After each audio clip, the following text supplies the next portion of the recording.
সম্মানিত বিনিয়োগকারী ভাই বোনেরা, আসসালামু আলাইকুম। আশা করি আপনারা সবাই ভালো আছেন, শারীরিকভাবে সুস্থ আছেন। আমি আজকে 8ই মার্চ শনিবার 2025 এই ভিডিও আলোচনা করছি এবং আমার আজকের আলোচনার শিরোনাম হচ্ছে এবার পরবর্তী চমক কোন শেয়ারটি হতে পারে।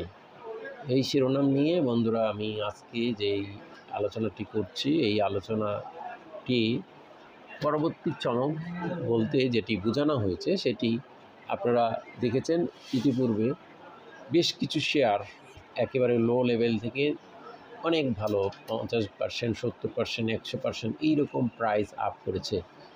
এর মধ্যে বিপিএমএল আপনারা দেখেছেন, ইপিজিএল শেয়ারটি দেখেছেন, কেডিএস শেয়ারটি আপনারা দেখেছেন। তার মধ্যে বিপিএমএল ছাড়া কেডিএস এবং ইপিজিএল শেয়ারটি নিয়ে আমাদের আলোচনা ছিল, আপনারা জানেন যারা ধারাবাহিকভাবে আলোচনা দেখেন। ইতিপূর্বে আপনারা খান ব্রাদার্স দেখেছেন, এইরকম অবস্থান, কেপিপিএল দেখেছেন। ঠিক আমাদের আজকের আলোচনা ঠিক এই ধরনের কোন শেয়ারটি চমক দেখাতে পারে সেই রকম আলোচনার অংশ হিসাবে আজকের প্রথম আলোচনাটি সোনারগাঁ টেক্সটাইল। সোনারগাঁ টেক্সটাইল গতদিন আমরা দেখেছি 10,85,000 ভলিউম নিয়ে 4,93 লাখ টাকার শেয়ার ট্রানজ্যাকশন করে দিন শেষে 6.51% ইনক্রিজ করে 2 টাকা 80 পয়সা বেড়ে 45 টাকা 80 পয়সা ক্লোজ প্রাইস ছিল। এই সোনারগাঁ টেক্সটাইল সেটি টেক্সটাইল সেক্টরের শেয়ার। আমরা দেখি 2,65,00,000 শেয়ার, এর মধ্যে 1,28,00,000 লাখ পাবলিকের হাতে এবং মাত্র 18 লাখ ইনস্টিটিউটের হাতে। তো যেহেতু প্রাইস কম এবং শেয়ারটি সংখ্যাও কম, সেহেতু এই ধরনের বিষয়গুলো যখন কোনো শেয়ারে থাকে তখন কিন্তু সেই শেয়ারগুলো দাম দ্বিগুণ বা 3 গুণ বা 50 বা 100% বর্ধিত হওয়ার প্রবল সম্ভাবনাও থেকে যায়। তো এরই আলোকে আমরা এই শেয়ারটিও যদি হিস্ট্রি দেখি, আমরা দেখছি 30 টাকা লেভেলে, 28 টাকা লেভেলে 1 জানুয়ারি ছিল, সেই লেভেল থেকে এখন পর্যন্ত প্রাইস ইনক্রিজ করে 28 টাকা থেকে 45, অলরেডি 17 টাকার মতো প্রাইস ইনক্রিজ করেছে। তো এই শেয়ারটিও যে এই কম সংখ্যক শেয়ার এভাবে দাম প্রভাবিত হওয়ার সম্ভাবনা থাকে এবং সেটি অলরেডি হতে শুরু করেছে। তো এছাড়াও দেখা যায় যে কখনো কখনো শেয়ার দিয়ে 200%, 300%, 100% পর্যন্ত ইনক্রিজ করে। তো আমরা আজকে যে 3টি শেয়ার নিয়ে আলোচনা করব, তার মধ্যে প্রথম শেয়ারটি সোনারগাঁ টেক্সটাইল সেক্টরের শেয়ারটি অলরেডি ইনস্টিটিউট কোটায় দাম হোল্ডিং জানুয়ারিতে বেড়েছে, ফেব্রুয়ারিটা এখনও পাওয়া যায় নাই। যদিও শেয়ারটির ইপিএসের গ্রোথ ভালো নয়, Q1-এ 2 পয়সা থেকে নেগেটিভ হয়েছে, 23 পয়সা মাইনাস। সুতরাং এই শেয়ারটির পরবর্তী চমক এই শেয়ারটি হওয়ার সে উল্লেখযোগ্যভাবে তেমন ফান্ডামেন্টাল বা টেকনিক্যাল বা ট্রেন্ড অনুযায়ী কোনোভাবেই এই শেয়ারটির পক্ষে সম্ভাবনা কিন্তু বলা যায় না।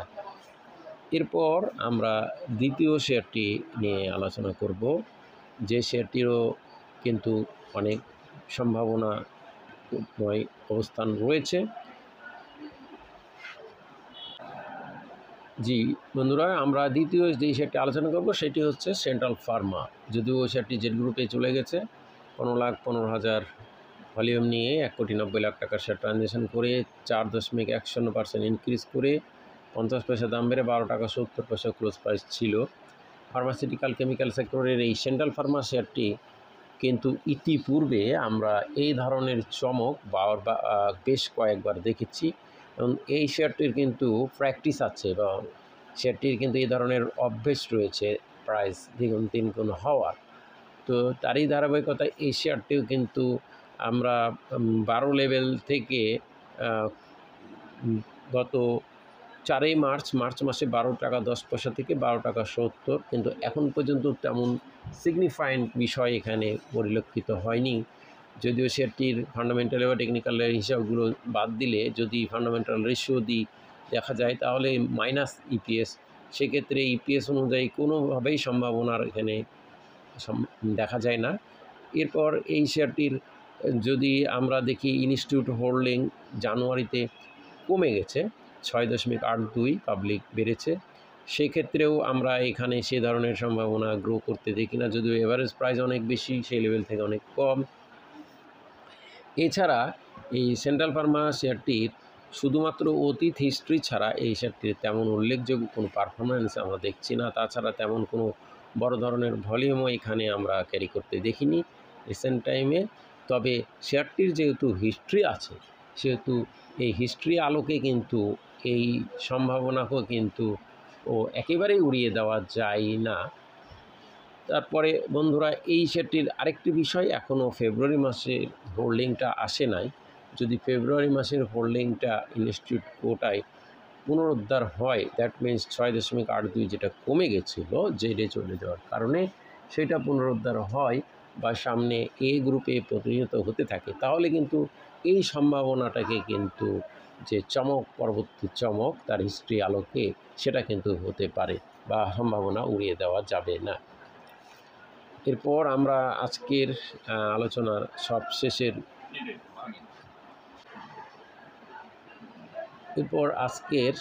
আমাদের আলোচনার সবশেষের শেয়ারটি ইস্টার্ন লুব্রিক্যান্ট। এই ক্যাটাগরির শেয়ারটির 32,706টি ভলিউমে 4,84,00,000 টাকার শেয়ার ট্রানজ্যাকশন করে দিন শেষে 3.17% ইনক্রিজ করে 46 টাকার দাম বেড়ে 1498 টাকা 40 পয়সা ক্লোজ প্রাইস ছিল। এই eastern lubricant fuel and power সেক্টরের এই শেয়ারটি একটি গভর্নমেন্ট সরকারি শেয়ার এবং শেয়ার সংখ্যা খুব কম, 16 লাখ, খুবই কম, মাত্র 16 লাখ শেয়ার সরকারি শেয়ার। এর মধ্যে পাবলিকের কাছে রয়েছে মাত্র 4 লাখ, ফরেন কোটায় নাই, ইনস্টিটিউটের কাছে 1 লাখ, বাকি 10 লাখ ডিরেক্টর প্লাস গভর্নমেন্ট ডিরেক্টরই এগুলো। এবং শেয়ারটির বর্তমানে ইপিএসের গ্রোথ দেখা যাচ্ছে হিউজ গ্রোথ, প্রায় ডাবল গ্রোথ। কোয়ার্টার 1 6 টাকা 13 ছিল, সেখানে 11 টাকা 46। তারা 24-এ ডিভিডেন্ড দিয়েছে অসাধারণ, 10% স্টক, 80% ক্যাশ, বর্তমানে পি রেশিও 42। এই শেয়ারটি কিন্তু আমরা দেখছি তাদের ইপিএসে বা রেশিও ইপিএস 35 টাকা 18, নেট অ্যাসেট ভ্যালু 208 এবং ইপিএসের গ্রোথ হিউজ গ্রোথ, কিন্তু সেইভাবে গ্রোথ হলেও শেয়ারটির প্রাইস কিন্তু ডাবল হয় নাই। এখানে আমরা অতীত হিস্ট্রিতে শেয়ারটিকে, ইস্টার্ন লুব্রিক্যান্টকে প্রায় দাম 2-3 গুণ বাড়তে দেখেছি। এতে হিস্ট্রি আছে, এটার কালচার আছে, শেয়ারটির প্র্যাকটিস আছে।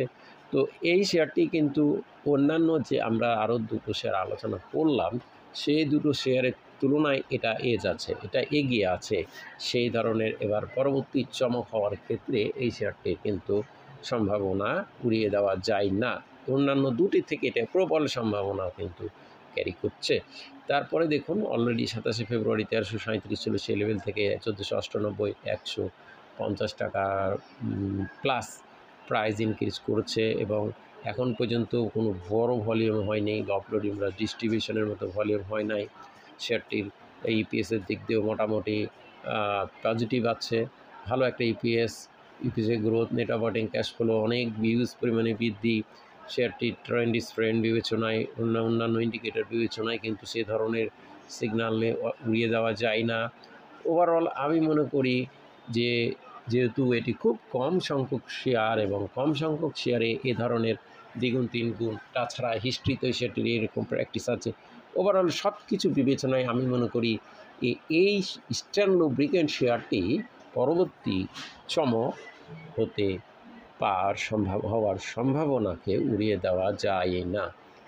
তো বন্ধুরা, আমাদের এই আলোচনা কিন্তু কাউকে বাই সেল করার জন্য না, বা উদ্বুদ্ধ প্রলুব্ধ বা উৎসাহিত করার জন্য, শুধুমাত্র শেয়ারগুলোর অবস্থান জানানো বোঝানোর ধারাবাহিক আলোচনার অংশ হিসেবে আলোচনা। তাই অবশ্যই নিজে জেনে বুঝে সিদ্ধান্ত নেবে, আলোচনাকে বাই সেল করবেন না। ধন্যবাদ। আজকে পর্যন্ত সবাই ভালো থাকুন। আসসালামু আলাইকুম।